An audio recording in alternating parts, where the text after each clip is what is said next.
Sorry, I seem to get more lopsided every year. First of all, I want to thank you for inviting me to take part in this tonight. I really appreciate it. And I've been here before, and I've always been impressed. And so is my wife. I want to apologize for being a few minutes late. I was a premature baby, and right up to their almost last moments on this earth, my parents declared that that was the last time I was early for anything. So we didn't know the traffic was going to be so thick on Iowa tonight. So.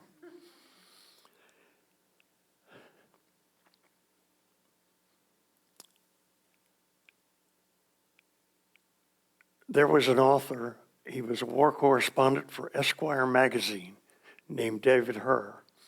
And he wrote one of the most extraordinary books about the Vietnam experience for Americans that I've ever read. And it was called Dispatches. And it was so impressive. It won a lot of awards, and it's never gone out of print since it was published in the 70s. A book that if you ever want to read more on this subject, I would highly recommend. He commented on the youth of the American infantrymen in Vietnam in that book in what I considered the greatest phrase to ever be thrown at us. And it wasn't baby killer, which I was grateful for. He said Vietnam was what they got instead of happy childhoods. We were all, in my unit, I was in Delta Company, 3rd Platoon, 1st Battalion, 9th Marine Regiment, 3rd Marine Division as a rifleman. And in my unit, we were all teenagers, all of us who were doing the fighting. We were 18 and 19. Now, when I enlisted at 17, my paper driver's license I'd only had for less than a year. So, you know, a lot of people have had questions about what possessed me to volunteer for the Marine Corps when I didn't have to yet. And flippantly, oftentimes I've said, well, I was dodging the draft. I knew I didn't want to be in the Army. That was the thing. And I had grown up wanting to be a Marine because I had grown up in the presence of heroes. And in my generation, called the baby boomers, of course, the welcome home honey kids, my dad was a teenage bomber pilot in World War II. He met my mother in a defense plant where they were building bombers during the war, and they eloped in Amarillo, Texas in 1943. So if I needed heroes, all I had to do was look up across the dinner table and look at my mom and dad, because they earned their citizenship with their sweat and their labor and risking, in my father's case, his very life. And all their friends were men that when I looked at them, I knew them, and I knew where they had been, and I knew they had helped save the world during World War II. That was not a war that was won by generals and politicians. It was run by the working class young men and women who put their lives on the line for this country, who made me proud to be an American, and made me want to be able to, after my service, I wanted to stand next to them, get out of their shadow. I wanted to earn their respect because I knew I had lived with 17 years of freedom, 17 years of privilege, and 17 years of protection because of their valor. And I wanted to be like them. And it was my first adult decision. And I was so proud of myself that I knew I was going to stand up and be counted for my country. I had grown up, I was a Christian. I was a member of Billy Graham's Youth for Christ. I was a Eagle Scout at 14. I was a proud citizen of this country who had paid attention in class And every year we went to the Truman Library because we grew up in Independence. And Harry Truman would come out and let us be the press and do a press conference asking him questions. Once time, he even came out and played the Missouri Waltz on the piano for us. We met a president of the United States and the man who had the courage to end the Second World War, even though he would be saddled with that decision for the rest of his life. My father was in the Masonic Temple with him and said one of the greatest moments of his life was walking up and offering his hand to President Truman and thanking him for having the courage to drop the bomb and end the war because it saved his life and his youngest son's life, because my dad was getting ready to go to Japan to drop bombs there. I mean, that's a hell of an atmosphere to grow up in, when you could meet these heroes as human beings. And one of my dad's closest friends was Bill Soderstadt, who'd been a Marine, made 2 island landings in the Pacific, one of them at Iwo Jima, lived through the whole fight at Iwo Jima, which was the bloodiest battle in Marine Corps history. Later, my unit would suffer the bloodiest casualties in Marine Corps history for an infantry battalion. And my unit, the 1st Battalion, 9th Marines, is now called in Marine Corps history the Walking Dead. I lost a lot of friends, a lot of teenagers who believed in this country so much that they volunteered too. I wasn't anything unique. And I loved them because they taught me what love really was. Didn't have anything to do with sex or physical attraction. It had to do with strength of character. And I knew because they were Marines, I had been assured from my first day at the recruit depot during thumping turds, which is what they called knuckle drill on a recruit, that because I was a Marine, I would never be abandoned on the field of battle, on the field of honor. And twice I had to be rescued under fire, and neither time did my buddies let me down. The last time, I got 2 of them killed trying to rescue me because the man who shot me, the machine gunner who put 2 bursts into me, had fought Marines before, and he knows if you wound one, his buddies will come until they're all dead if they have to rescue him. And that's what my buddies did. How can you not love young men of that character? Men who are not yet old enough to vote for the bastards that sent us, or to legally be considered responsible enough to buy a beer. They were extraordinary young men and heroic on a scale that you cannot imagine unless you were there, like my fellow Marine right here in this second row. I'm proud you're here, brother. Glad you made it. Oh, you were cornered? Holy crap. The first time, yes, the first time I was wounded, I was rescued by our corpsman. You're a Marine, buddy, forever and ever, and every Marine owes you a debt. The best Marines I ever served with were Navy medics. They never let us down, never. George Shade was his name. And the night we were bombed by our own jets inside the Wyatt Contian, they dropped 9 500-pound bombs on my platoon inside the wire. War will get you wherever you are. It will find you, and it will hurt you, or it will kill you. And that night, I've always felt such pity for those pilots because they dropped the bombs where the forward air controller told them to drop them. And they knew when they left, they were told they had done the worst thing a Marine can do, which is be responsible for the death of another Marine. And those 2 young men that died trying to rescue me the last time I was wounded, I've carried that burden. They were my buddies. But Navy corpsmen never dropped the ball on us. and we adored him for it. Remind me, Doc, I owe you a good hug. And we called him Doc as the highest form of honor we could bestow upon them. Call him Doc and say, you're as big a Marine as we are. We loved him. You won't find a Marine who's been in combat that doesn't love his corpsman. We say a lot of rude things about the Navy, but never a corpsman. Gosh, I'm really proud to meet you, Doc. It's an honor. But those were my motivations.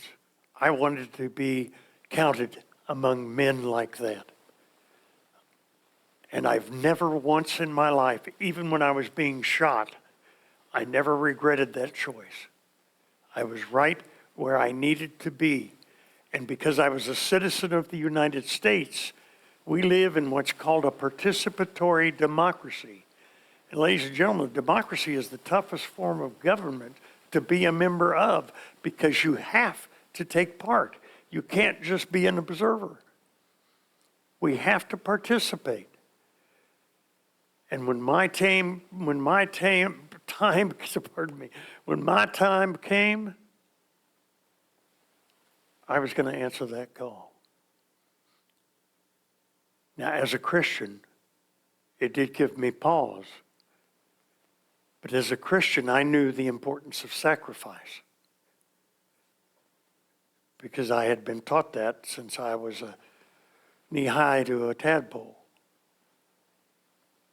That Jesus sacrificed everything for everybody else,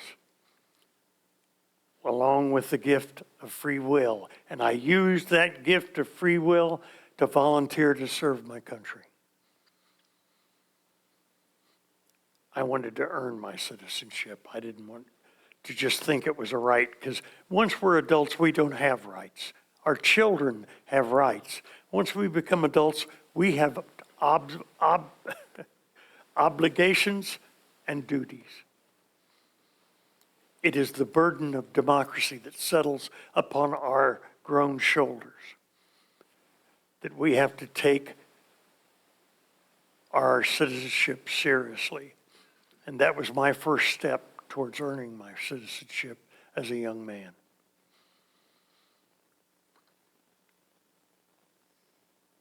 I volunteered to be an infantryman because I didn't want to be. I'm 75 years old now. My wife will assure you I'm as immature as ever, but I am 75 years on this earth.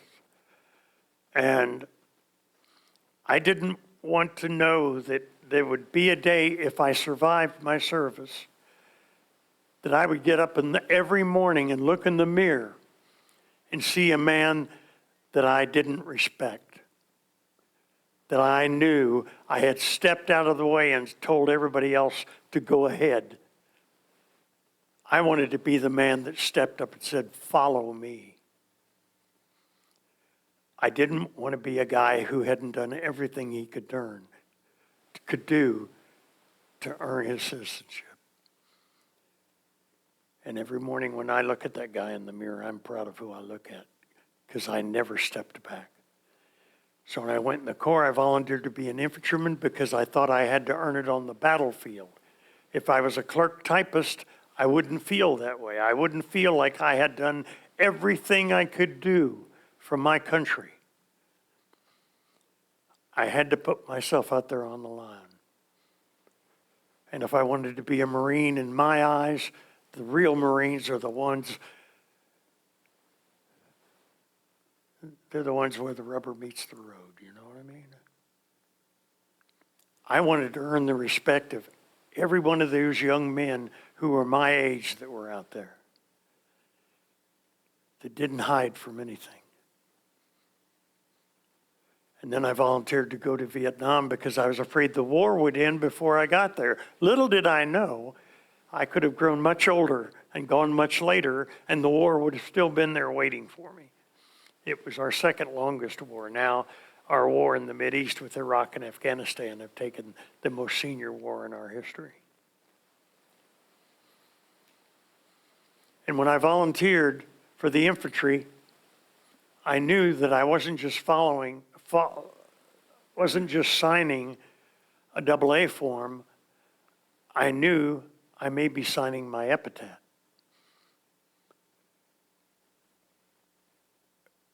But it's what I had to do.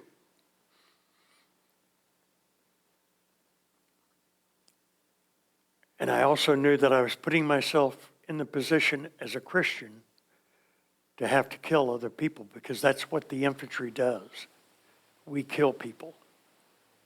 That's the duty of a warrior, and we are the ultimate warriors.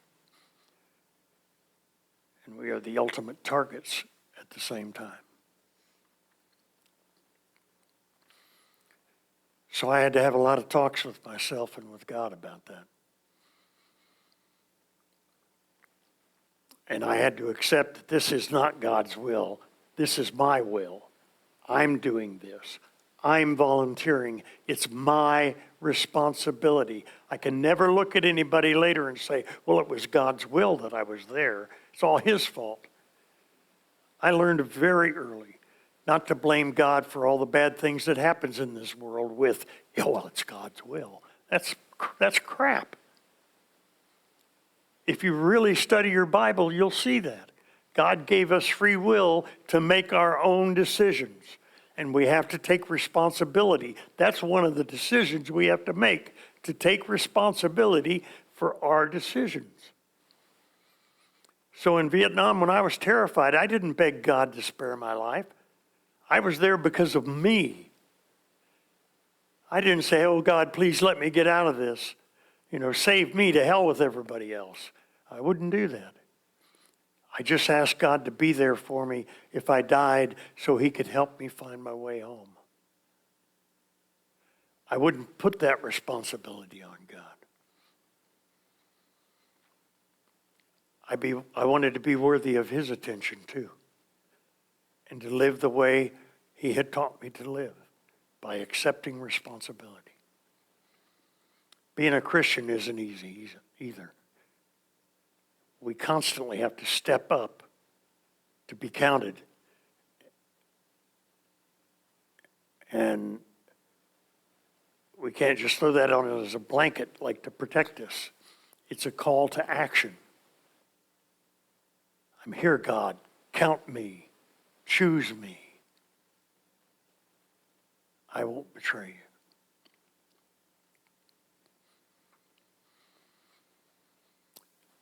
But I was also a teenage kid.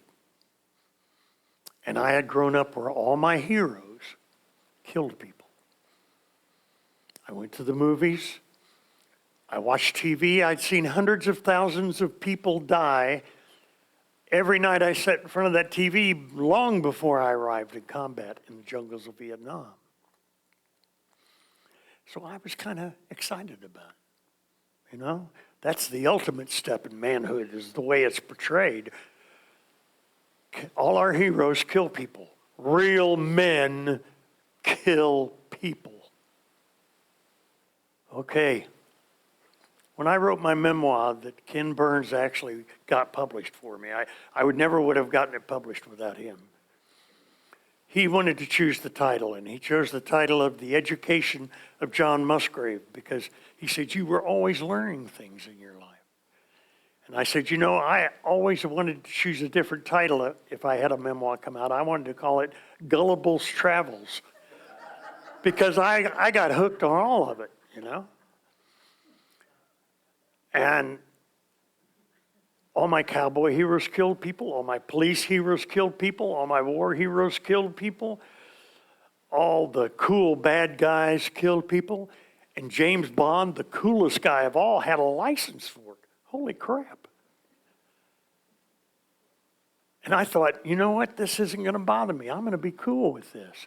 This is my duty. This is what I signed up to do, until I did it.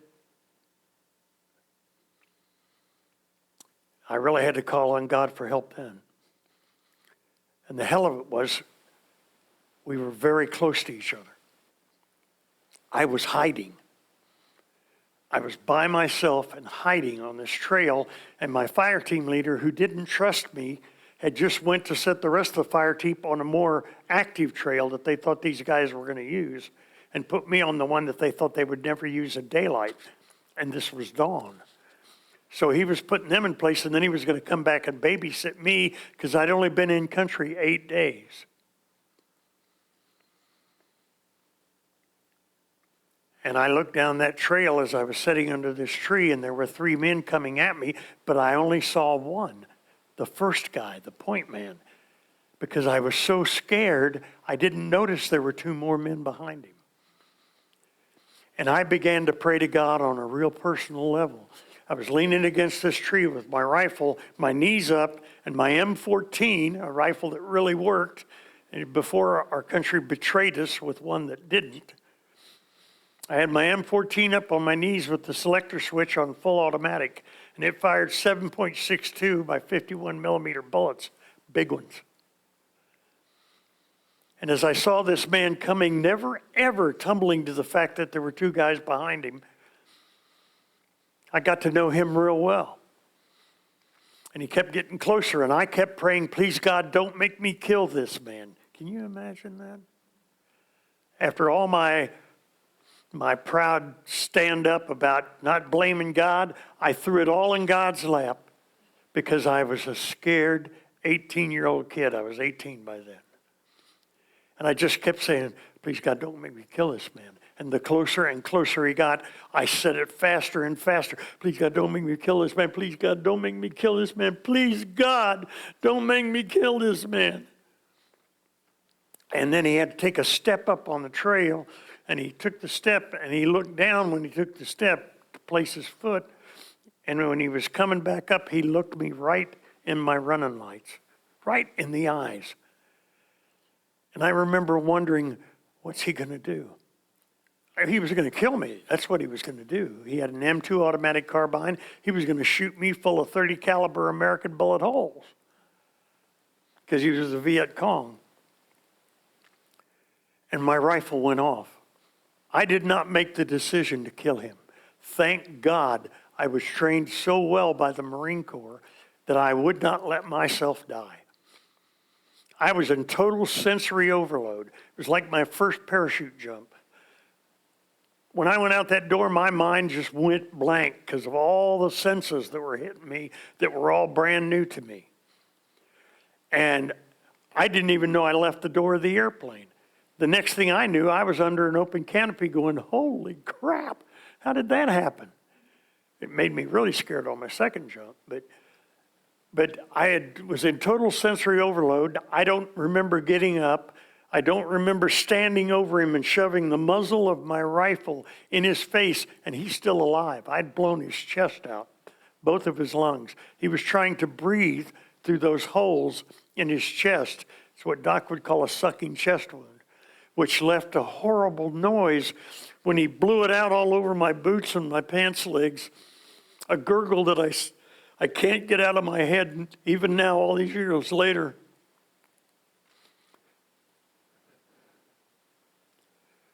And I was screaming hysterically, if you move, I'll kill you. I still hadn't seen the other 2 guys behind him. And they freaked out. They turned around and took off down the trail just as my fire team leader ran up and shot them both to death right there on the... They could have come up and beat me to death with a pencil. I had no idea they were there. I was that scared. And I saw the light go out in his eyes, and the gurgle stopped. And I thought, Jesus Christ, I've killed this man. I'm going to hell. All my buddies were proud of me because it's weird the way we do things, being young males, but that was in line with losing your virginity. Everybody was so proud I'd busted my cherry. I'd killed my first man. They pulled the magazine out of his rifle and gave it to me. I still have it. Took a lighter off of him, which I still have, an engraved lighter.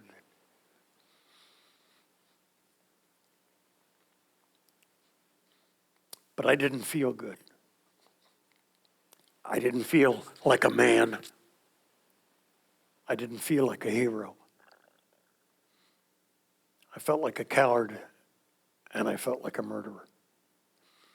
And I did a whole lot of praying after that. First thing I did was apologizing to him, to God, for throwing that in his lap like it was his responsibility.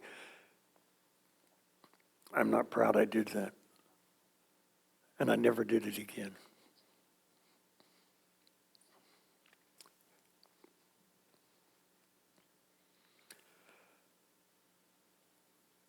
But I asked him to understand that I was just so scared to die.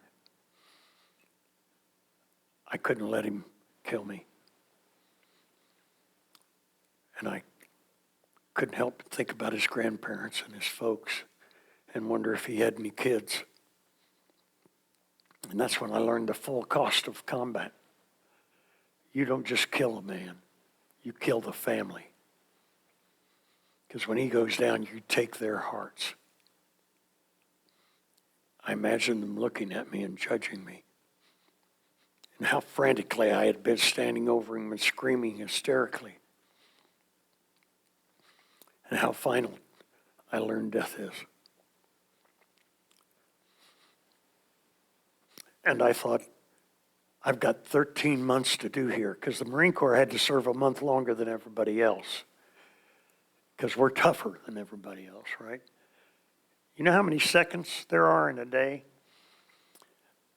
It takes 1 second to die. It takes 1 second to be crippled for the rest of your life. And the Marine Corps added 30 days full of thousands of seconds for our image.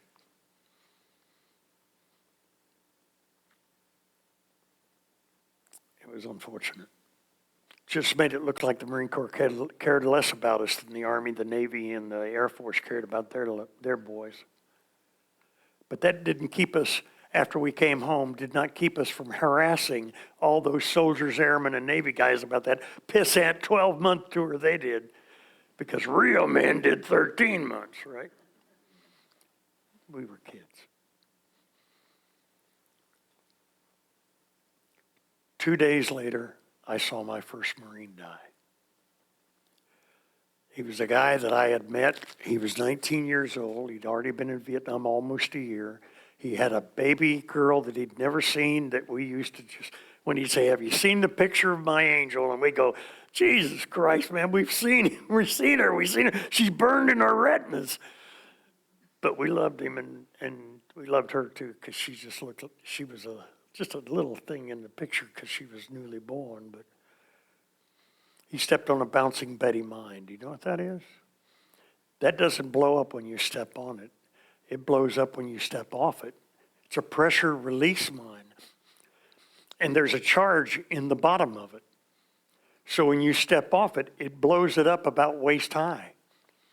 And it's filled with hundreds of ball bearings. It's not just regular shrapnel. It's ball bearings. And you hear about guys getting their legs blown off at the hips. Well, it does that. And the guy behind him, if he's too close, will get it in the groin, a load of ball bearings. But really what it did was it blew the flesh off the legs. So you were really confronted with absolute horror. My squad leader needed me to be more experienced, and we were using every battle dressing we had. Every Marine had to carry his own battle dressing, but in a case like that, we needed them all. So my squad leader gave me all the battle dressings from our squad and made me go up there and see this so I'd know what kind of business I was in. And it amazed me because this kid's eyes were red, totally red. The concussion of the blast had blown all his vessels out in his eyes. And he kept saying, "What's going to happen to my daughter? What's going to happen to my family?" And that's when I learned how you make an 18-year-old Christian into an effective killer. There's two things that you need to make that happen, and I had them both. Terror is the first one. Whatever terrorizes you, you will hate. Whatever you hate, you will kill. And the other essential thing that I needed was hatred. And I got it looking at that poor kid who died before the helicopter could get him to the rear and never saw that little girl, and she never saw her daddy. That was the first dead American I'd ever seen.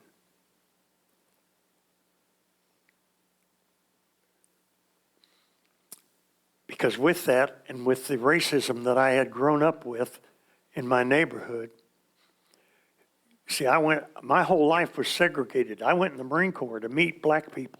I'd never met a black person once in my life when I enlisted, or a Hispanic, or someone who was Jewish. They were not in the Sugar Creek area. I thought I was better than that. Intellectually, I had decided that racism was just stupid and un-American. But it was floating next to me when I was thrashing to stay on the surface of life as something that would keep me afloat, because if I didn't think of them as humans, then I could kill them easier. And that's the day I made my deal with the devil. God was pushed out of the way. And I said, God, or the devil, visit me with hatred. And he did. He was so happy to do it. And they were no longer human beings to me. They were gooks, they were slopes, they were dinks, they were zips, but they weren't humans. They were objects, not subjects. Objects are easier to destroy than subjects. I could do anything to an object. I could blow it up. I could shoot it full of holes. I could burn it. It's not like they're human.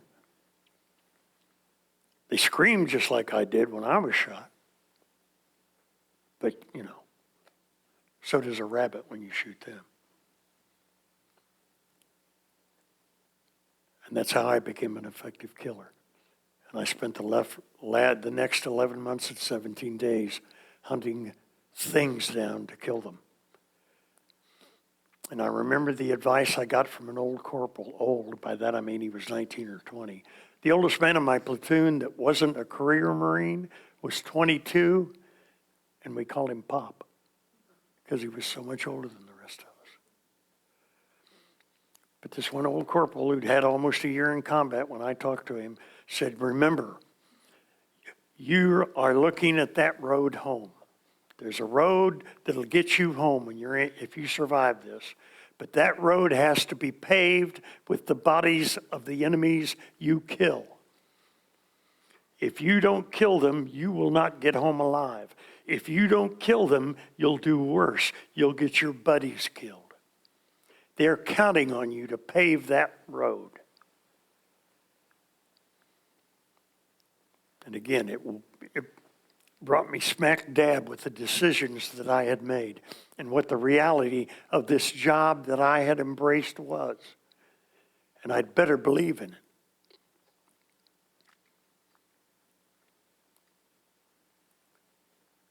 I was still a Christian, but I was a killer.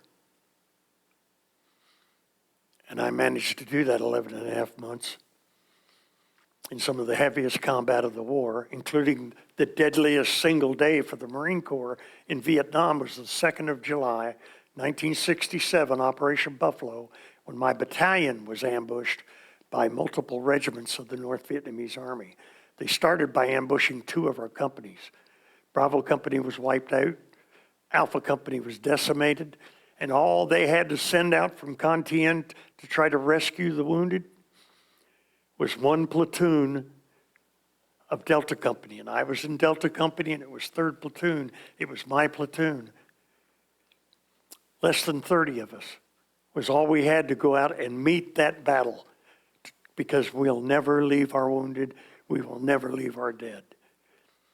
Nobody probably but me hesitated to climb on the backs of the 4 tanks that took us out there, 3 of which were destroyed by B-40 rockets. We stacked our dead on those tanks like cordwood. The bodies of dead teenage kids stacked up on top of each other. It was in Time and Newsweek. And we towed those 3 tanks back while we walked next to the tanks with the dead on it, protecting them. The only way we knew how.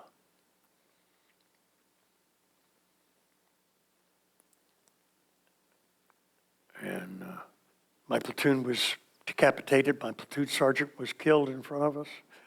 Our platoon commander was wounded and jumped on a helicopter and got the hell out of town. We had a lot of wounded. It was a tough day.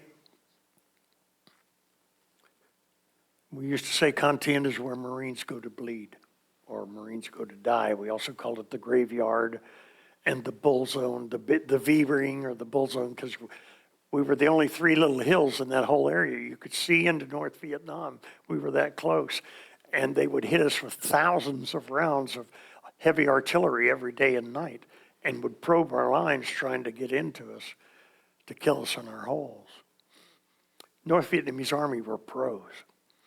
They were real pros. I'm proud I fought against them.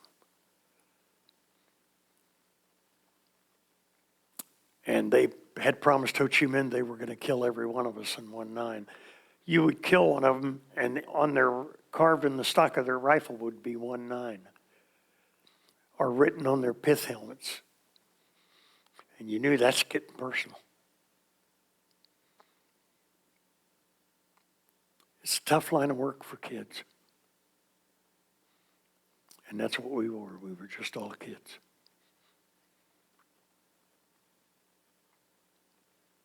And we'd been raised by the World War II generation, hearing their wonderful stories about coming home. And we'd seen all the documentaries about their heroes' welcomes,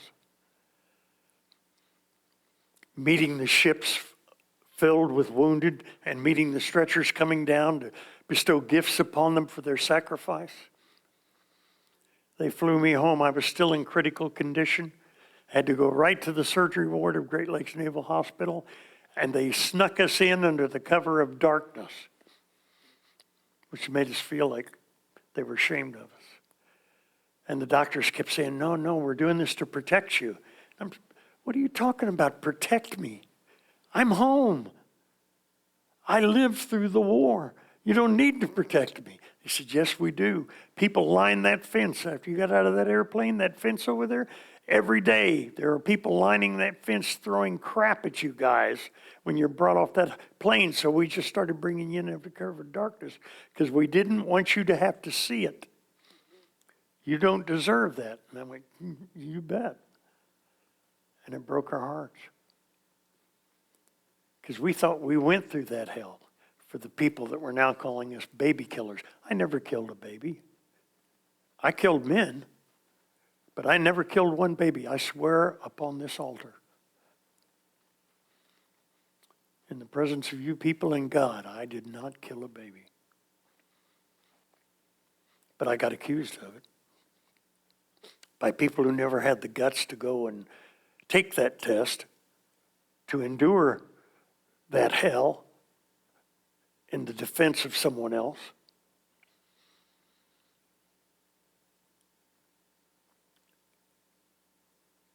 But that's when I learned the world had changed while I was away.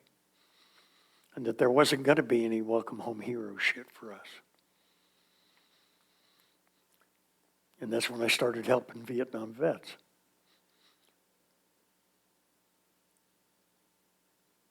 Trying to convince them, don't listen to them. They don't know anything about the business we were in. And they show it by saying things like that. Don't forget you earn the love and respect of the men who serve beside you in hell. There's no higher honor you're ever going to get than their love and their respect.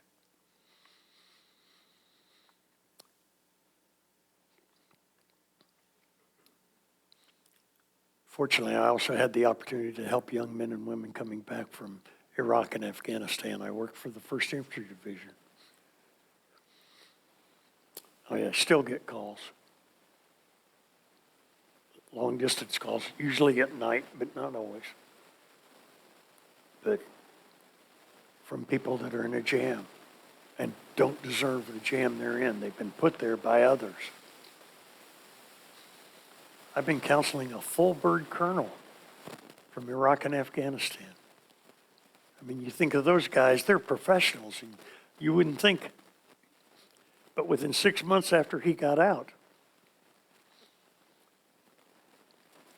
his spirit was nearly broken by the way civilians were reacting to him. He said, "What did I do it for?" And I said, "You did it for all the rest of us. You did it for my kids. I know that they purchased my future with their lives. I know they died guaranteeing that my children, 2 boys and 2 girls, would grow up in freedom with the privileges that I had and the safety that I had. That's why my boys are named after the Marines that carried me out. I wanted them to have names they could be proud of and names that would inspire them, and why their dad is so proud to be a Marine and to be counted amongst their number. My 2 boys returned with me to Vietnam just this past spring. And when we went back to the ambush site where I was shot the last time, they had built a memorial for me to put in the ground for my buddies that died for me. And it meant something to them.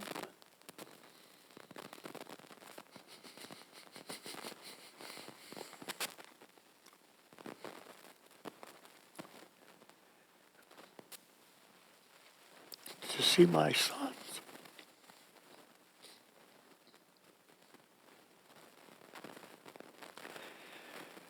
standing on that ground where I was bleeding out what I thought was the last of my life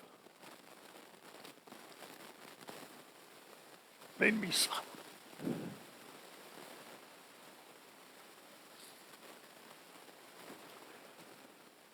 The way I did over our dead.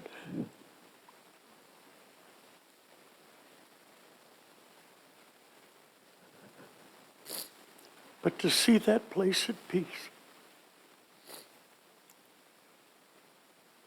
I have been fighting in Vietnam every night since I came home. I have been in terror and have terrified my wife and my kids.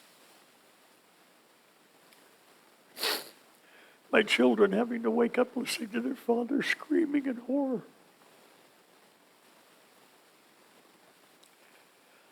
When I went to Vietnam, I didn't know how I was going to react when I saw them. Because they're wearing the same uniforms now that they were wearing them when they were killing us. And I was afraid I'd be terrified of them and I would hate them.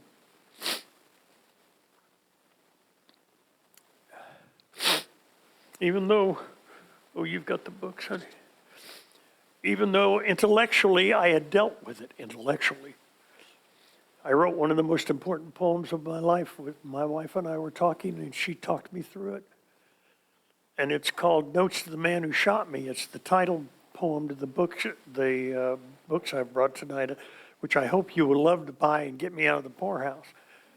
But Notes to the Man Who Shot Me was me talking to the man who had sighted on me, who I saw bring that barrel to me and shoot me with 2 different bursts.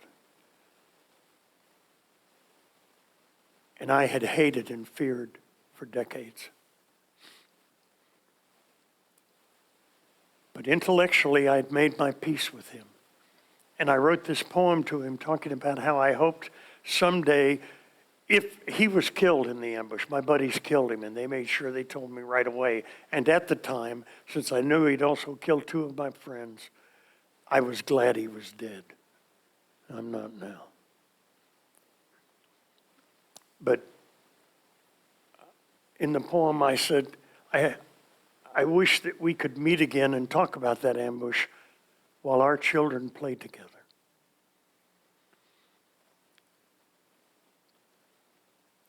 And I was talking to him as a fellow warrior.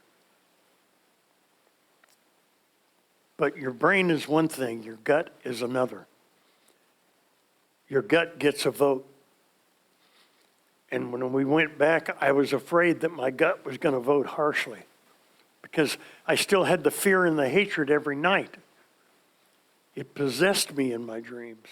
And they looked the same, carrying the same damn weapons.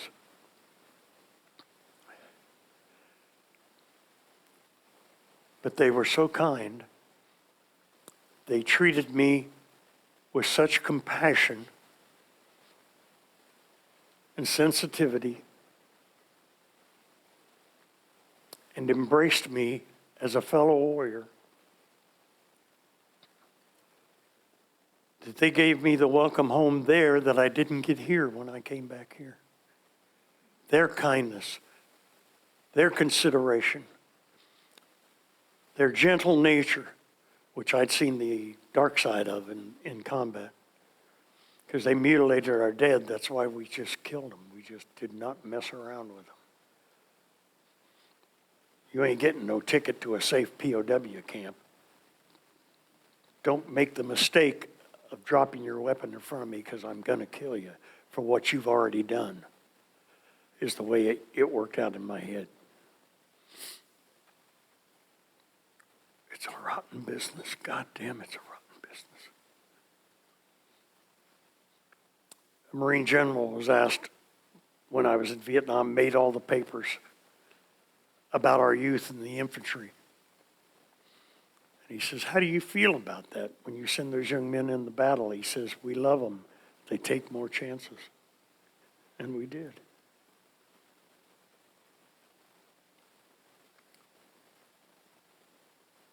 We would gratefully surrender our lives if it would help save a buddy.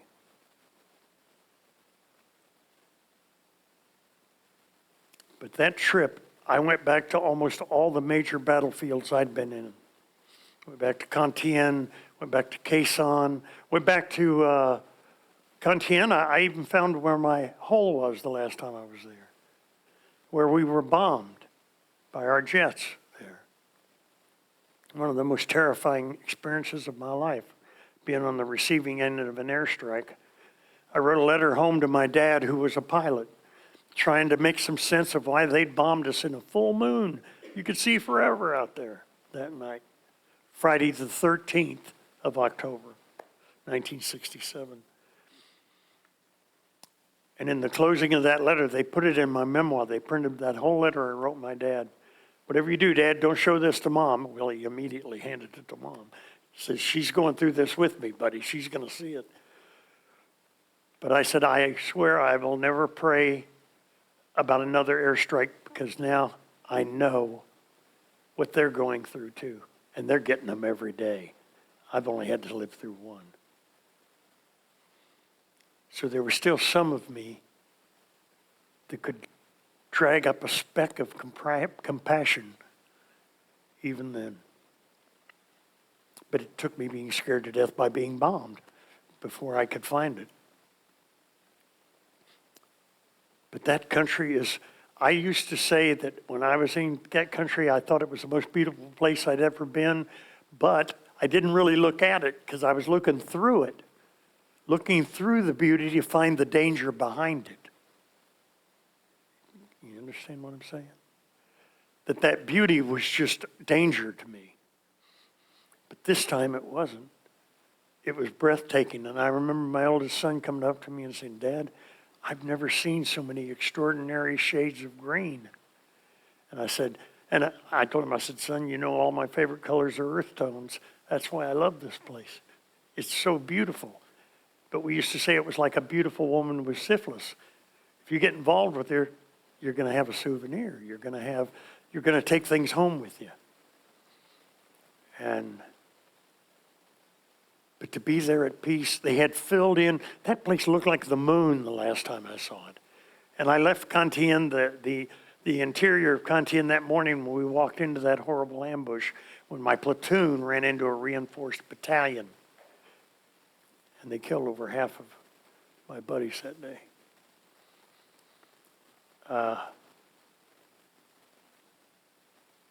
It looked like the moon. I mean, we bombed the hell out of that place. But now when you go up there, by hand, they have filled in all of those craters. I didn't see one bomb crater anywhere. I did see some damaged buildings that they've saved.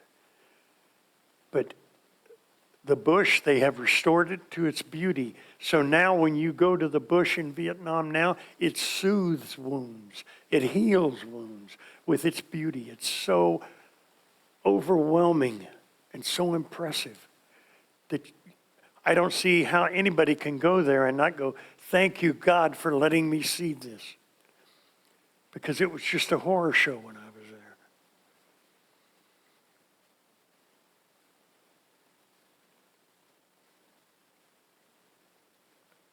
And to see it at peace and the people at peace and the people so happy and not look at me with hatred and not look at me with fear because they were worried I'd kill them. I didn't kill civilians, but it happened. It sure as hell happened.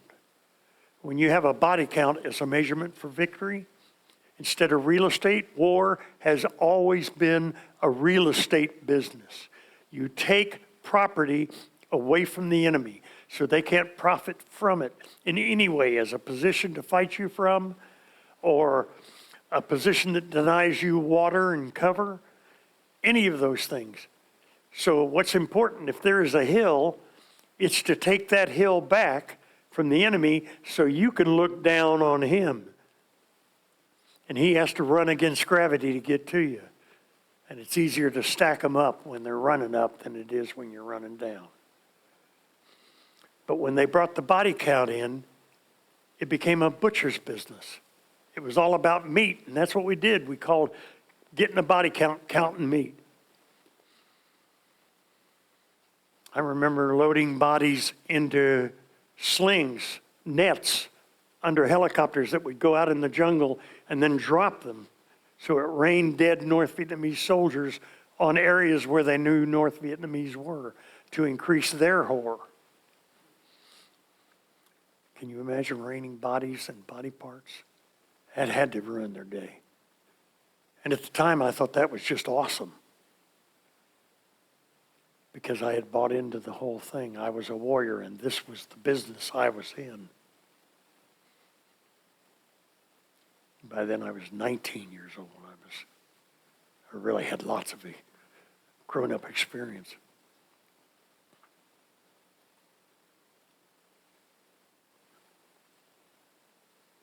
The last time I was shot, I knew I was dying. One of my buddies was wounded, and I got up to, actually, another buddy of mine ran and leapt over me like he was leaping over the, what do you call those things? Hurdles, thank you, honey. She's my adult supervision, I'll tell you. I would not be here insane if it wasn't for this woman who's had to listen to so many stories because I had to get them out. And I knew I could trust her. No Vietnam vet makes it on his own. We didn't make it in the bush. We made it because our buddies were there to help us. We didn't make it in peace. We made it because our wives were there to help us, who endured all of our horror, endured our terror and our anger. But Sloan ran and jumped over me yelling to Blair that he was coming. And I felt so ashamed he had to jump over me because I was laying out on the ground trying to dodge bullets. And I thought, my God, Blair's my buddy too. I've got to help. And I stood up and I got shot. First round, I think, was a ricochet. It hit me in the jaw, fractured my chin, and just put me out. The lights went out. I didn't know the guy shot at me. I didn't know what was going on. I woke up laying on my face, and my arm was covered in sweat, and blood was pouring down my arm because facial wounds and head wounds bleed a lot. And I knew I'd been shot, but I wasn't sure if I had my jaw, and I didn't know if it had hit me in the throat. I just knew I was bleeding a lot, and that it wasn't good. And one of my buddies was yelling at me. He says, I'm going to get you, Muskie. I'm going to get you. And he ran up, to me and planted his boots right next to my shoulders and reached down and slipped his hands under my shoulder and pulled me up. And about as far away from me as you guys are in that second row, I saw the machine gunner, because his first burst blew away his camouflage. That's why I couldn't see him the first time. But now I'm looking right down the barrel of that machine gun, and I identified it. It was an RPD light machine gun because of the bipods and the drum underneath, with that 100-round belt of ammo in it. And I think I said something really profound like, "Oh, shit." And I knew he was going to shoot me again. And he fired that second burst, and it hit me in the left side of my chest. And went through me at an angle like this. And vaporized 2 of my ribs, a fist-sized hole in my chest that vaporized all that part of my pectorals, and did the same when it went out my back, vaporized a large chunk of my trapezes. The other bullet grazed the left side of my heart and hit my spine, but didn't keep traveling like the other one did. It just stopped at my spine. Sitting side by side in that belt, I don't know why that happened.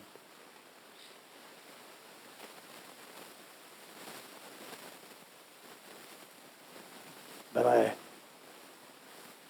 as close as we were when he shot me, the bullets hit me before I heard the sound of the gun go off, because bullets travel faster than the speed of sound. What you hear is a crack when they go by, if they go by. And that's a sonic boom, a little sonic boom.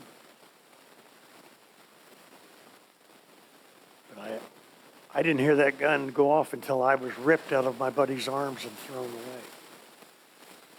It was the worst pain I'd ever felt in my life. And I'd already been wounded twice before that. But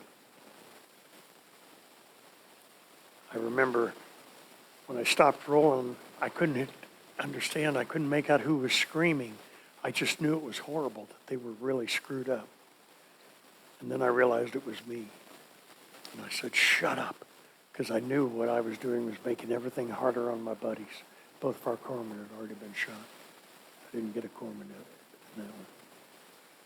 And because the NVA always shoots your corpsmen quick as they can. They taught them how to call out in English, "Corpsman up, corpsman up." Because the corpsman is duty bound, honor bound, to stick his head up when he hears that, find that casualty and get to him and get on his knees and treat him, even though he's maybe the only target in the kill zone of an ambush. And they'd already shot both the corpsmen. I looked down and I saw my St. Christopher medal had disappeared into the hole in my chest. The surgeons later told me that it was laying against my heart when they took me into surgery. It was sterling silver, but bruised purple for several years after that from having soaked in my blood. And thanks, St. Christopher. If you did anything in there, thanks a lot for it, I'll tell you. But I looked down and I saw this huge hole, and I thought, well, this can't be good. And I said, I've been shot in the chest, I'm going to die. And then I thanked God, because I had always begged God not, if he could intervene, never to let me take one through the brain housing group. I didn't want to be killed in mid-thought. I wanted time to pray for my family, because it was going to be worse for them than it was for me. So I was so grateful that I knew I could accept my death, and I could pray for my soul, and I could pray for my folks and my grandparents and my brother and the girl I thought was waiting for me at home, although I discovered when I got home she wasn't, which happened to most of the married guys too.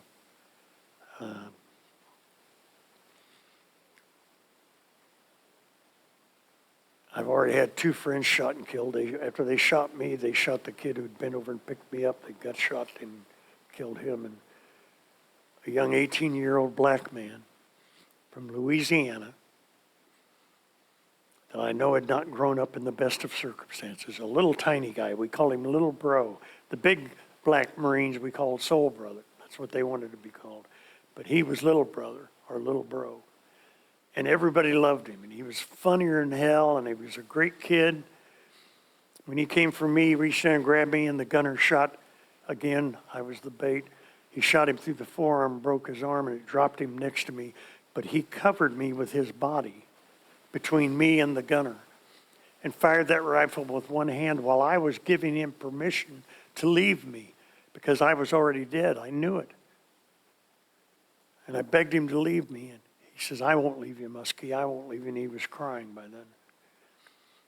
And when they shot him, I felt him. The bullets hit him and push him into my body. And then two other guys came for me. Jim Rye and Dan Cooney. Rye was from Fertile, Iowa, so we called him Fertile Jim. He was one of my closest friends. Dan Cooney is still to this day. I talked to him just a few days ago. On Veterans Day, I called him. And because we need each other still. It took me about 50 years to find Jim, but I needed to find him because he comforted me in my dying. They would drag me, and the NVA were pursuing us because they gave us an out. They gave us an avenue to leave, to get back to the LZ because they wanted to burden the rest of the company with the casualties so they could shoot at helicopters coming in to get us. I know that sounds familiar to you, Doc. And so as they were dragging us through the jungle, and I've got this huge hole in me, and they know I'm dying, and Leonard Blair is being drug out, a hole in his other side of his chest, and they know he's dying. But as the NVA would close in on us again, they would lay down on top of us and cover us with their bodies. Cooney was only 18 at the time, and Jim was 19 because he and I had been in St. Country just the same amount of time, 11 and a half months. Motto in our company, in our battalion, because we had those casualties, was you're never short, which meant close to going home. You're always next. We had to accept that reality in our line of work. But Jim, I pulled him down to my ear because I could only breathe and gasp since one of my lungs had the top shot off of it. And I said, Jim, don't let them get me alive. And my last terror on this earth was thinking of a North Vietnamese soldier pulling my pants down with a knife in his hands, because they like doing that kind of work on wounded Marines, while he carved me up. And I was terrified. And I knew I can't beg off on ignorance on this. I knew what I was asking him. He knew what I was asking him. I was saying, you will kill me, right? And he looked me, his nose was touching my nose, and he looked me in the eye, just fierce. He said, don't worry, Musgrave. They'll never get you alive. And I thought, thank you, Jesus. I don't have to go through that. Because I had buddies that had gone through it. I knew because I found their bodies. They didn't realize that when they mutilated them, it just made us hate them more and want to kill them more. We didn't mutilate. We didn't mutilate. We didn't torture. That was beneath us. We didn't rape. That's not what Marines do. But we didn't take prisoners. They had to pay for what they were doing to our wounded. They had to pay. Or we wouldn't have considered ourselves worthy of their love and their friendship without making the enemy pay for what they'd done. But Jim relieved me of that burden. And I knew he would do it. I knew him that well. And I knew he loved me. And I also knew that he would never forgive himself. That what I was asking him would haunt him for the rest of his life. But that's how scared I was. How suddenly, after those bullets hit me, 19 years on this earth didn't seem like much. I really wanted my mom to hold me and tell me, you'll never have to go through this again.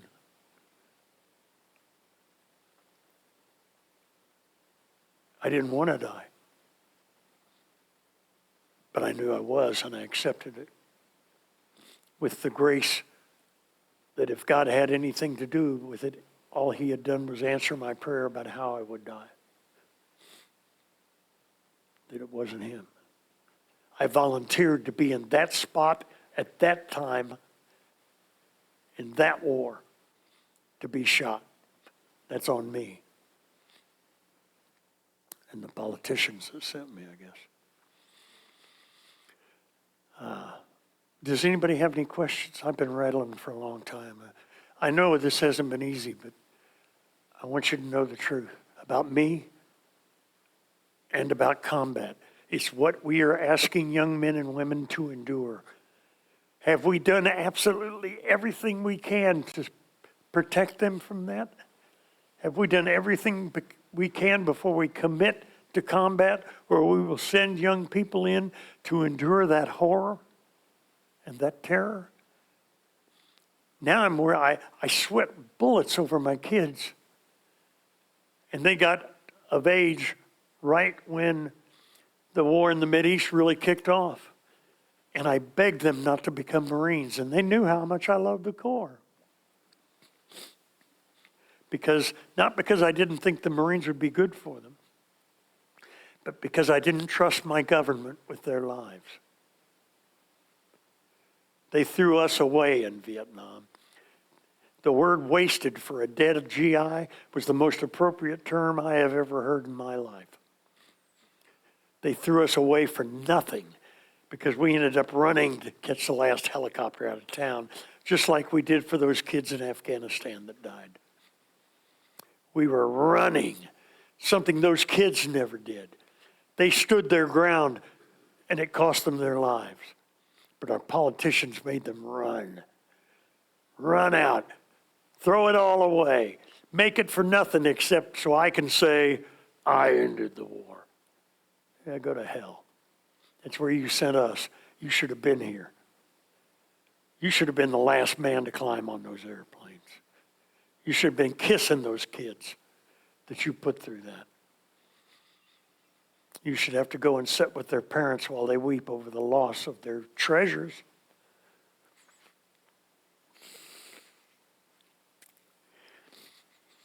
Now those treasures are my grandkids. And they're putting women in the infantry now. I can't think, well, if somehow they did a universal draft and my granddaughters get drafted, they'll work in an office or something. No, they won't. They'll hand them a rifle and put them on the butcher's list. And I got another one coming. We've got 2 beautiful granddaughters and another one on the way. I've always thought that God really wanted to punish me for my part in the war. All he has to do is take my kids. Or now my grandkids and put them in one so I can experience what my mother and father went through, which was much, much worse than anything I saw. Because being 17, they had to sign the papers for me to go. You know, Johnny can go on this field trip. I was so proud that I was making them proud. I didn't realize what I was doing to them. Oh, thank you, buddy. Thank you very much.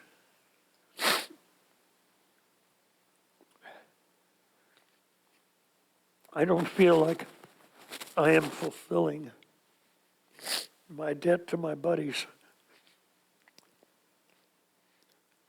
if I don't paint war in its true light. It should always be our last response. Oh, crap. Sorry.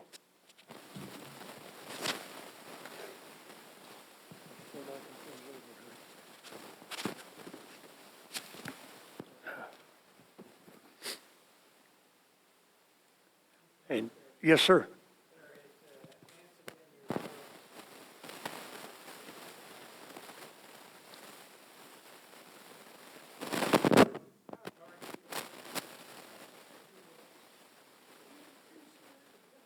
Amen, brother. Yeah.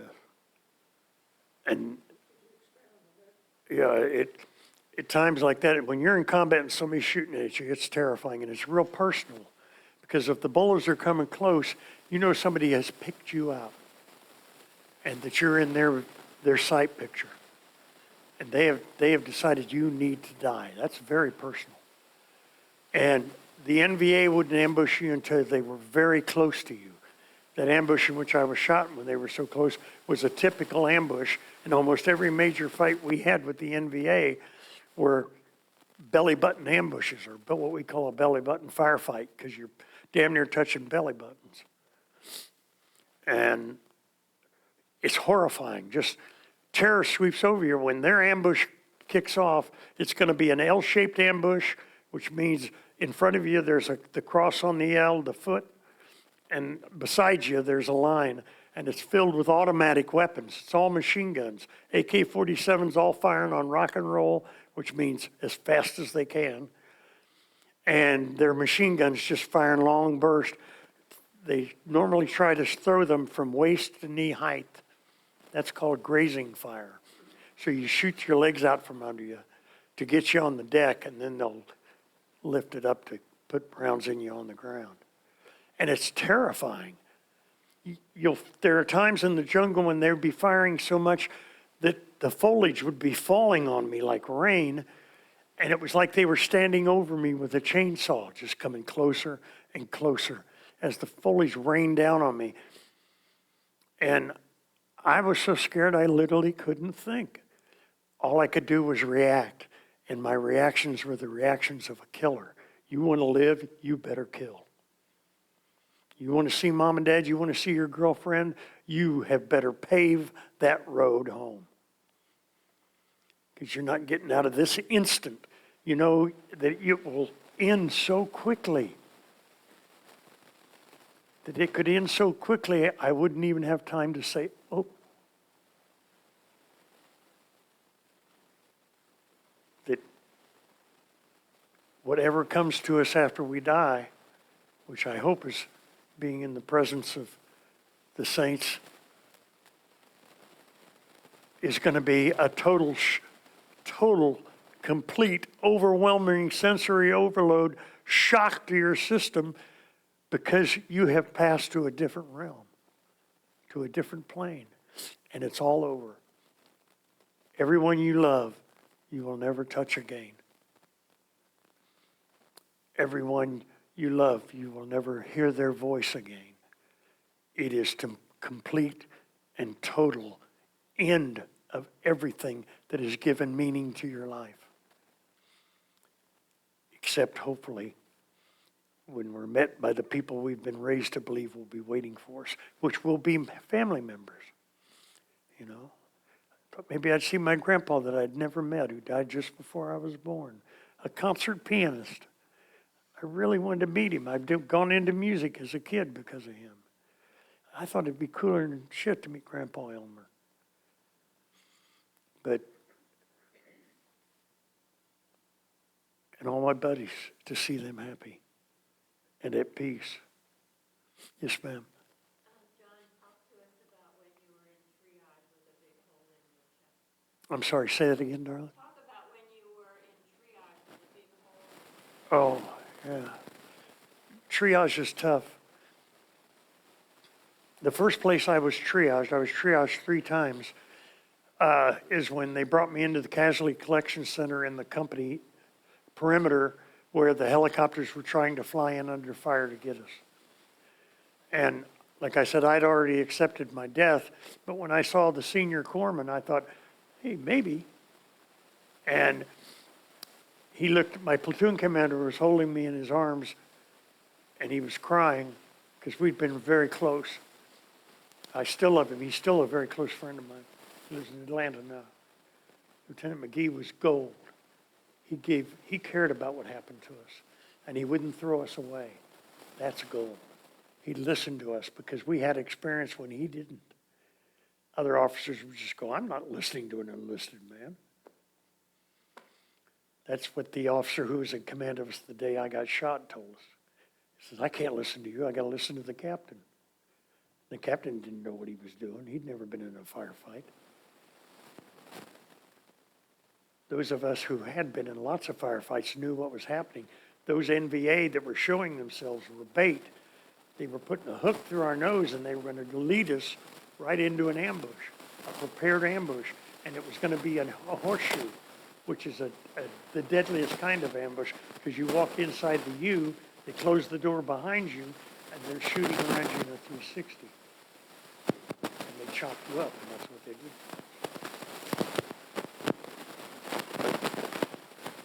Lieutenant McGee had been promoted to XO, and he was executive officer of the company. And when they saw him carry me in, he grabbed me up. It meant the world to see him because I felt safe with him.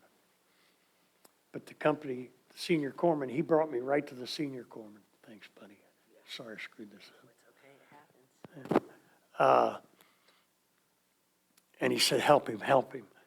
And he said, I can't, Lieutenant. He's either shot through the lungs or the heart or both, and there's nothing I can do for him. I got to help who I know I can save. And they pushed me aside. The helicopter landed, and I got excited again. And they threw me, first thing, the helicopter pilot didn't want to let me and Blair on because he thought we'd overweigh the helicopter. They were stacking wounded in the helicopter. But when he saw us with our chest wounds, he said, I won't take them. They're dead. And we were looking at him. But he knew that's what was going to become of us, that, you know, he had to save who he knew he could save. Well, Lieutenant McGee pulled his .45 on his crew chief and used the crew chief's mic to say, if you want your crew chief back, you're going to take all my wounded. If you won't take him, I'm taking him back to Cantien, and you can come to Cantien to get him, which meant you can come under that artillery fire. See how you like it. And he said, all right, throw him on. And I thought, you know, Lieutenant McGee was a part of that chain of valor that was rescuing me over and over. From the first guy who came to me and tried to save me, it was a chain of valor that kept me alive on every step of that journey until I was in the hospital. When they threw me on the bird, I got kind of, you know, a little bit of hope came up, and the corpsman came over and he stood over me like the other kid had when he tried to pick me up. And he looked down at me and he looked at the hole and he said to the crew chief, I could hear him yelling over the noise of the helicopter rotor right over my head. And he was saying, I can't do nothing for this guy. Get him out of the way. And then he went like this to show he wanted me to be pushed under the feet of the port side gunner. And that's where I went for the flight from the DMZ to Dong Ha. And that port side gunner looked at me and tried to push me down flat, thinking he was helping me be comforted. But I said, I shook my head no and pointed at the hole in my chest, and then he knew. All of us remembered that if you're shot in the chest, never lay you down or you'll drown in the blood that collects in your pleural cavity. Is that what it's called, Dr. Pleural cavity? Is that what it's called, darling? Okay. And when he did that, he said, oh, okay. And he helped get me back up on my right side because my left lung was gone. And then he reached down and he took my hand. And every time on that flight that I started to drift off, I was the only thing keeping me alive by forcing breath into what was left of my lungs. He would grab my hand and squeeze it real hard and pull me back. I mean, I was slipping over the abyss, and he would literally pull me back. I was so scared to let go of him that he had to get off the helicopter with me at Dong Ha and pry his hand loose and then point at the helicopter. And I knew he had to fly right back to where he got me, where I saw holes being shot in the sides of that helicopter. I couldn't hear it because the engine was so loud, but I could see the holes appearing. And he was going right back to get more wounded teenage wreckage, because that's what he was picking up. They brought me in, and the surgeon ran over and looked at me, and he said, he looked around and held his hands up and says, I can't help this man. And there went my new hope, because I'd made it to a hospital. And he said, he looked at me, and I'm all conscious, and I'm talking, and he says, what's your religion? And I said, well, I was raised Methodist. And he said, get a chaplain over here. And then he walked away from me. Chaplain came over and stood behind my head and started praying over me. And another Navy surgeon was walking up to me, Yeah, all I know about the guy is he had red hair. I can still remember that. And he was covered in blood because this place, I was lucky. I got my stretcher on sawhorses. Other guys were on the deck. The deck was covered in blood. They were slipping in the deck on the blood that was covered on it. I'm doing it again. But he looked at me, and I was always raised to be cordial. You know, that's part of your Southern upbringing, is you're always going to say something kind to people if you make eye contact with them, especially. And I looked at him and I smiled and nodded my head. And he looked at me and he said, "Why isn't somebody helping this man?" And in my head I said, "Yeah, why isn't somebody helping this man?" And he ran over and he looked at me and he said, "Son, I'm sorry, I'm going to have to hurt you." And I went, "Doc, you can't hurt me anymore, and I've already been hurt." I discovered how wrong I was a moment later. But he had to open me up. When you're shot in the chest, you can't have any painkillers. You just got to eat the pain. Head wounds and chest wounds, eat the pain. You can't do anything about it. Nobody else can do anything about it. So he had to open me between my ribs and separate my ribs and push a big tube, a plastic tube that looked like a sewer pipe to me. He jammed it up through that hole into my pleural cavity to drain the blood that had collected in there, because it was putting pressure on my heart and my other lung, and it was going to kill me. And I discovered I'd saved one scream from the ambush, and I had kept it in the bottom of my feet, and I felt like it was hooked to a freight train, and I felt it run up my legs, through my chest, and out of my mouth into one horrible, horrible scream that I do not know where I got the breath to vocalize it. And he just kept apologizing to me, and he's the one that told me, no, it was the chest thoracic guys down at Alpha Med that told me that my St. Christopher had been on my heart. But all they could do for me, because there were so many wounded coming in, and they had to save who they could save. They are honor bound by that responsibility. That's all I could do. All they could do. They put Leonard Blair and I on a 4-engine C-130 airplane, just the two of us, with corpsmen standing by each of us changing out our blood bags, because as quick as it would go in, it would pour out. And they kept changing those bags to keep us alive all the way to Fubai, which was at least 30, 45-minute flight south after an hour flight from the DMZ, and probably 3 hours or so since I'd been shot. And I was getting tired. And when they got me in there, they had thoracic specialists waiting for us, for Leonard and I. They flew us all the way down in that great big airplane. I have no idea how much it had to cost you guys, but I'm sure it cost you a lot of taxes. But thank God they valued our lives that much. And they were sure we were dying, but they had to do everything they could. And Lieutenant Commander Dr. Richard Powell was the doctor that was waiting for me, and they called him the miracle worker, and he saved my life. And I've still got the bullet they took out of my back, and I still wear the St. Christopher every day that a KIA mother from World War II gave me before I left for Vietnam.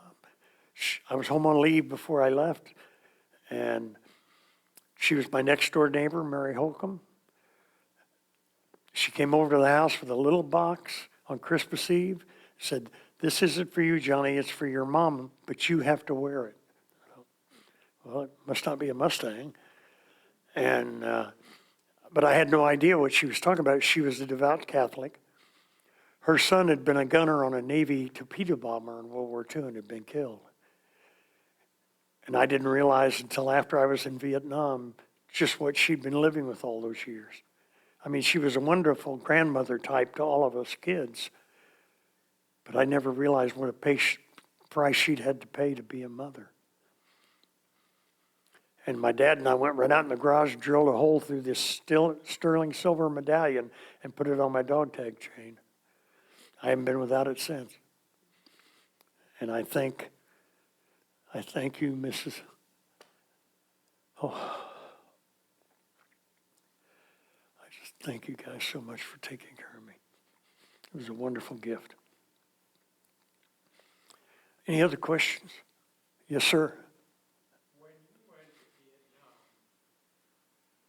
I'm envisioning, the Viet Cong, it's their land, Yes. their ground, and you guys are all invading their land. And when you went back, they were still, they went through hell, Yes. yet they still respected you. Yes. And, that. What does that tell you about character? Right. I can imagine me, somebody, switched places, and I'm Vietnam or a Vietnamese Yeah. person, and these people are invading my country. They apologized to me for my wounds. Really? Yes, because they were talking to me. I was a human being to them. And I told every one of them that said, "Are you a veteran?" And I said, "Yes, I was here in 1967." And I said, you got to understand, I may have killed your grandparents or fought them at least. And they all said, "You were a warrior and you were doing your job." And the game I played with my head was that I was helping to liberate them when I was there. And the North Vietnamese were the invaders. That's how I justified it to myself. My dad was in World War II. And he would talk about it just a little bit. And he always said, these guys were goops, or, he had it was like they weren't human. Yeah. And he was in a special, he was a paratrooper, Hoorah. and he was in a special, I don't know, it would be kind of like SEAL team or something like that. And he never talked about the war. Ever. It was like, whenever we asked him, nope, I'm not going here. Righto. Not. And a friend of my dad, his son, wrote a book about their infantry in this particular 101st, I think it's 101st. And it was like, I found out a whole different thing about my dad that I had no idea. It was just so sad for me. A lot of us, when we come home, we feel like we have to protect and nurture that hatred as loyalty to our buddies that were killed. It took me years to realize that all I was hurting was myself. That all that guarantee was I was never going to heal from that war. And that my buddies would never have wanted me to carry that burden. It was like I was picking up a sack full of rocks every day and carrying them on my back, and they were ruining my legs and they were ruining my life, because hate does not nurture you. It takes from you. It continues your sacrifice. It's not healthy. It's nothing about hate is positive. Although when you can make it a point of honor, you can kid yourself into thinking that. And that's one of the first things I have to help confront vets with, that say, I want it to be different. I say, you got to let that go. Your buddies don't want you to carry that load. Why would they want you to carry that burden that makes you not get well? Because you can't hang on to the hate and come home from the war. You just can't do it. Because you're keeping the war alive with that hatred. That's what hatred does. It's the only way it prospers, is by keeping that alive. It eats you while it prospers. It feeds on us that carry that hatred. It's just doesn't make any sense.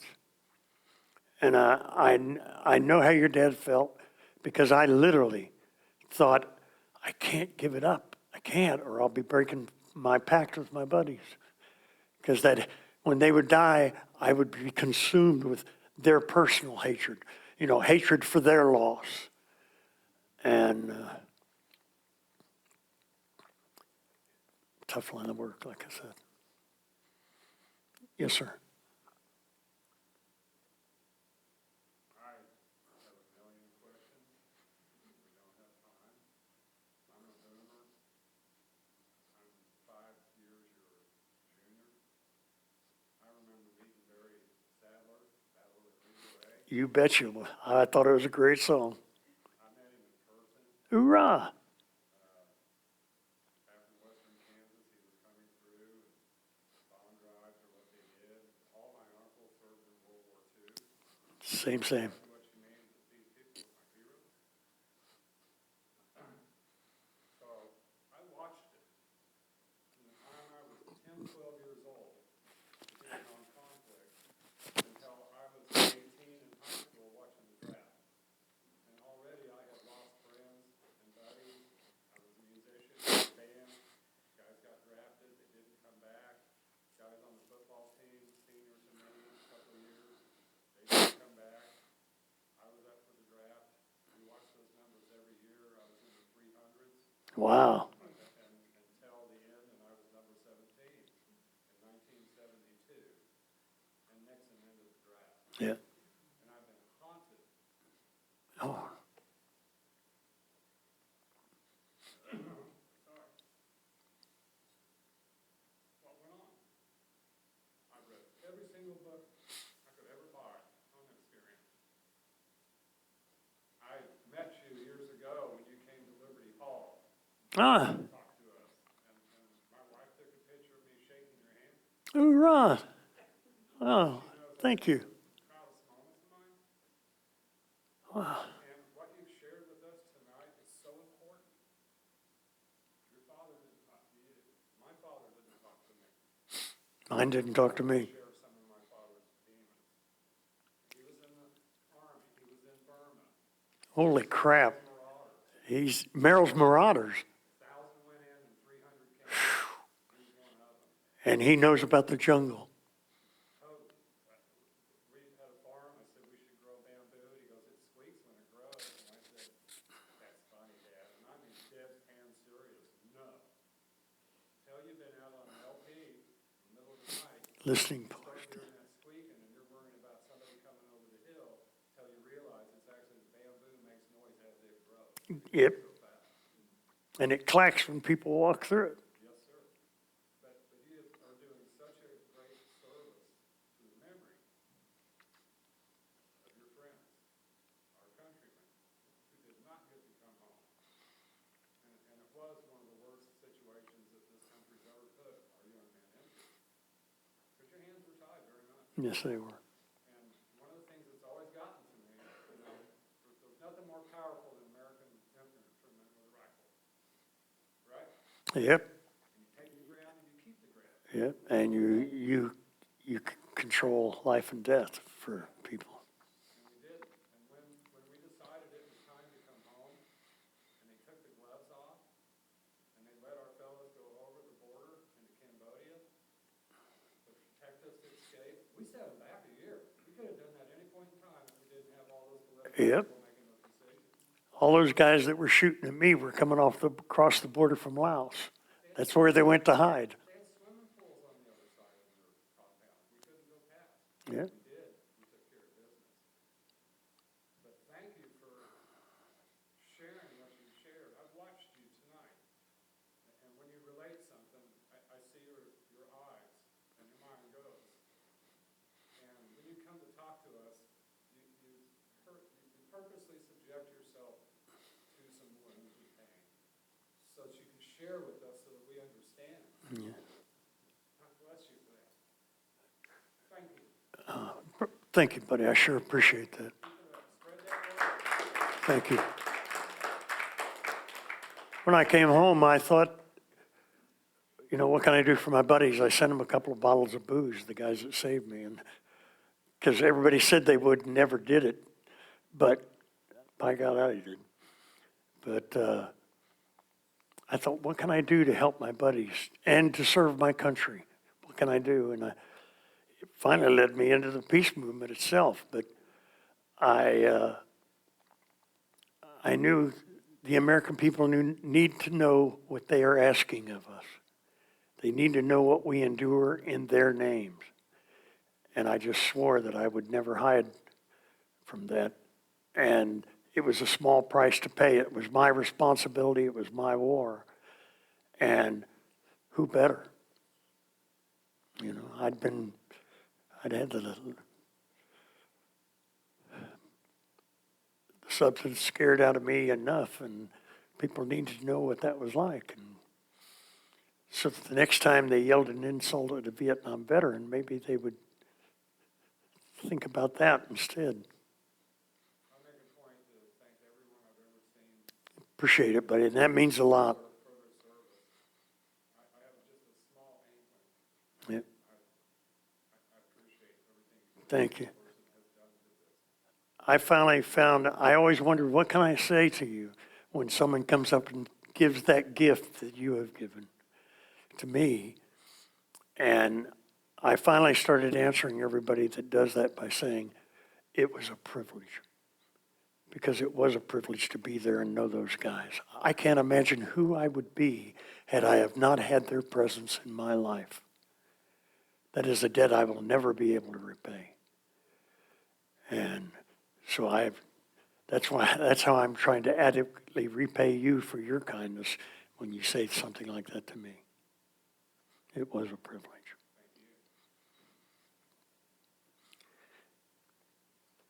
Anybody else? Anybody? I've been talking. I know I've talked your legs off, and probably I've already run out of time. So I want you to know how much I appreciate your paying attention. And it is a gift you have bestowed upon me, and I really appreciate it. I don't take it lightly. And I know I've not given you the stuff of pleasant dreams. I have one question. Yes, sir. It seems to me that you have honored everyone in your life and certainly more than honored your buddies, your fallen comrades. My question is this, you've made good use of your past, I think, in helping others. But looking to the future, I also have granddaughters. I'm also a veteran from your area. Yeah, I saw your hat there, buddy. Welcome home. I have a lot of Marine friends. Hoorah. I think about my granddaughters, and I think about the entire matter of public service and compulsory service, not necessarily military service, Righto. but what's your view? Participate. Yes, what's your view of that today? Yeah. Would you favor, would you advocate? For public service? Absolutely right. That's serving your country. My big brother didn't go to Vietnam. He got his foot chopped up in a lawnmower. But he always felt bad about it. And I said, why? You taught math in high school for 30 years. You served your country. You were handling the future of our country with every class you taught. And then he went and taught another 10 years at college. And I said, you've served this country a lot more than I have. You just didn't get shot at. And I'm glad, because I'd hate to think of you going through that. But yeah, public service. It's about service. You know, we put ourselves out there as a part of something bigger than ourselves. And that service is nobility. That's our personal nobility, is when we serve, when we do something to help our neighbors, our friends, when we get in that booth and cast a vote, knowing that you've got to really examine your heart and your mind when you're in there. Am I voting for someone who will do the best they can do for this country? That's a service. And that's a sacred one. But you could do that also by working in a hospital or teaching school, or there's a million and one things you can do that would help people in a jam that would be service to your country. Harry Truman was a good friend of my grandfather's, my paternal grandfather's. And as a child, I played in Harry's office. Outstanding. And he was always very kind to children. Yes, he was. And he wrote me a personal note wishing me a long and useful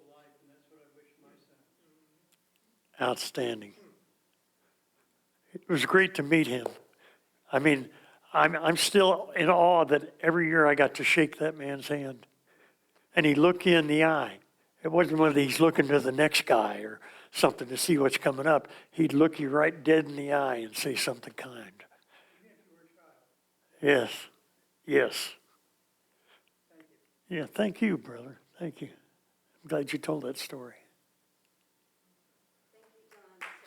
Thank you, guys. Thank you. I do want to tell you that I brought copies, thank you, God bless you, darling, of my award-winning poetry book. It's got Notes of the Man Who Shot Me. The Marine Corps Heritage Foundation chose it as the Book of the Year, Poetry Book of the Year a few years back, and the Commandant of the Marine Corps put the medal on me, the medallion for winning, and I'm very proud of that. So if anybody would like it, you know, it's the gift that keeps on giving. Perfect gift for all occasions. We'd love to send you home with it. You bet, and I'll gladly sign it.